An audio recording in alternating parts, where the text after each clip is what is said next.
एक बार मैं चाहता हूं कि जिनकी ये जयंती है उनके लिए थोड़ा एक जयकारा हो जाए तो थोड़ा ज़्यादा अच्छा लगेगा।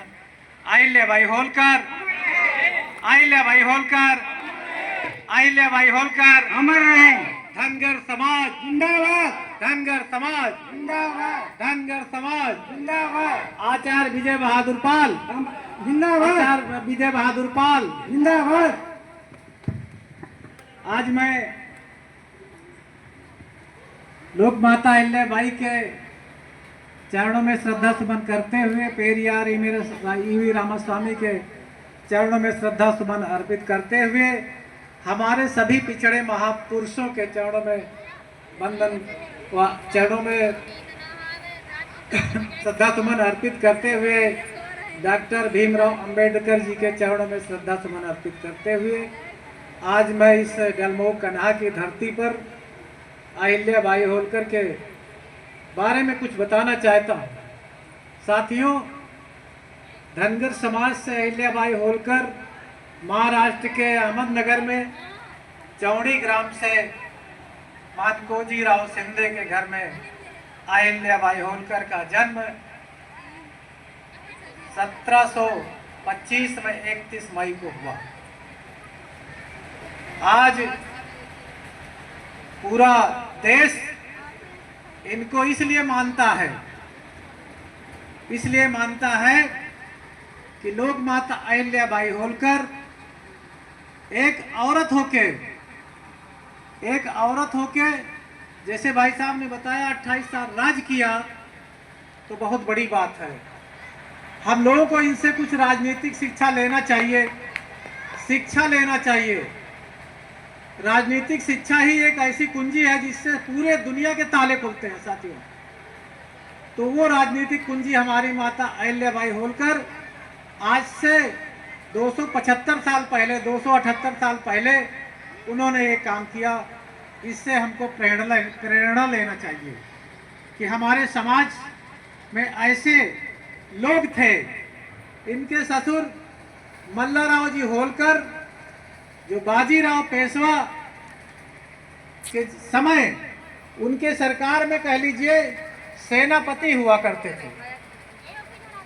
उस समय इतना बहादुर थे ये लोग कि मालवा का साम्राज्य आप समझिए कि उड़ीसा प्रांत तक पहुंच गया था, जिसमें 1730 को मालवा साम्राज्य का धरोहर हुआ। एक तरफ बाजीराव पेशवा जी, एक तरफ बाद में इंदौर राज्य में अपना शासनकाल अपना जो ऑफिस और जो भी बनाया वहाँ पे रजवाड़ा के नाम से आज भी वहाँ जाना जाता है। उसके बाद इनके बेटा खंडोराव होलकर जी थे, वह इनके पति उनकी जो 1754 में मृत्यु हो जाती है। सती प्रथा उस समय लागू होती थी। सती प्रथा जो है बंद हुई क्योंकि राजघराने से थे और कोई था नहीं। पूरे राज के अनुनय विनय पर इन्होंने इस बात को स्वीकारा। अपने कुशल स्वभाव के कारण मल्लाराव जी का भी हाथ बटाती थी। पति भी खत्म हो गए। इनको एक बेटा और एक बेटी थी, मालेराव और मुक्ताबाई बेटी थी। इनका बेटा भी बीमारी के कारण खत्म हो गया। उसके बाद 1766 में मल्लाराव जी का निधन हुआ। उसके बाद इन्होंने 1767 से अपना राजकुशल तरीके से संचालन किया। मालवा इंदौर से महेश्वर शिफ्ट हुई। वहां पर इन्होंने महिलाओं की टीम बनाई। मैं महिलाओं को भी कहना चाहता हूं कि आप लोग बहुत ही महत्वपूर्ण है। अपने बारे में जाने, महिला मात्र शक्ति कहीं कम नहीं है। अहिल्याबाई होलकर को देखिए, अवंतीबाई लोधी को देखिए, उधा देवी जी हैं, रानी लक्ष्मीबाई हुआ करती थी। तो आप लोग उन शक्तियों में हैं। केवल हम लोगों को जानकारी की जरूरत है, शिक्षा की जरूरत है। जैसे बताया अभी कि शिक्षा वो शेरनी का दूध है, जो पीता वही दौड़ता है, चाहे जिस क्षेत्र में हो। शिक्षा होगी तो डीएम भी बनेंगे, आईपीएस बनेंगे, इंजीनियर भी बनेंगे, डॉक्टर भी बनेंगे। तो मेरा यही गुजारिश है धनगर समाज के, अपने समाज के लोगों से, कि अपने बेटों को, अपने बच्चों को, क्यों कि आज हम उस पैसे से भी नहीं है। पहले तो हम लोग के पास जब भेड़ी बकरियां थी वो 100, 200, 500, तो हम लोग के पास पैसे कमी नहीं थी, शिक्षा की कमी जरूर थी। लेकिन हम लोगों को एक जो धनगर समाज मुद्दा मिला है, जो हम जिस साल से बिलोंग करते हैं उसको कहने में शर्माते हैं कि हम धनगर समाज से हैं।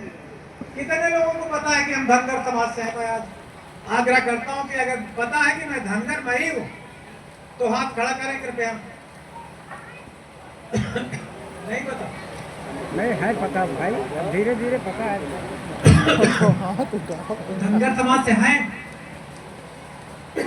कमजोर को किसकी जरूरत पड़ती है? कमजोर को सहारे की जरूरत पड़ती है। तो उसी तरह हमारे समाज को भी सहारे की जरूरत है, आरक्षण की जरूरत है। अगर हम लोगों को आरक्षण मिल जाए तो हम अपने बेटों को आगे कराए इंजीनियर और डॉक्टर बनाने में सफल होंगे। आज हमारे बीच में हमारे बड़े भाई जो बैठे हुए हैं, उत्तर प्रदेश ही नहीं भारत में जो है आप धनगर समाज को जगाने का काम कर रहे हैं। हम लोग उन्हीं की टीम के एक हिस्सा है, छोटे से। मैं इन्हीं के आदर्शों पर, हम लोग अहिल्याबाई के आदर्शों पर धनगर समाज को जागरूक करने का काम आज हम 10 साल से रायबरेली के अंदर कर रहे हैं। लेकिन इसके बाद आप लोग जाते हैं तो भूल जाते हैं कि हम धनगर हैं। पता नहीं कहने में क्या शर्म आती है।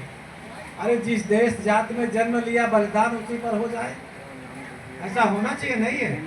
गर्व नहीं है कि हम लोग धनगर गडरिया समाज में हैं? किसको गर्व नहीं? हाथ खड़ा करो। तो मैं चाहता हूं कि आप लोग गर्व होना चाहिए, हाथ मत खड़ा करो। हाथ खड़ा करो कि हम लोग धनगर समाज से हैं। और कहीं भी जाएंगे, रिश्तेदारी में जाएंगे, तो वहां पर भी हम लोग बोलेंगे। इवन कि आप लोग दूसरे के निमंत्रण बड़े शौक से जाते हैं, जब अपना निमंत्रण कार्ड बांटते हैं तो उसमें धनगर नहीं लिखते आप लोग अपना नाम। अगर 100-200 कार्ड अगर उसमें जो भी बांटते हैं, अगर उसमें धनगर लिख देंगे तो पढ़ेंगे तो ये हमारा कारवां और जल्दी जल्दी हमारी बात को जो है लोगों तक पहुंच जाएगी।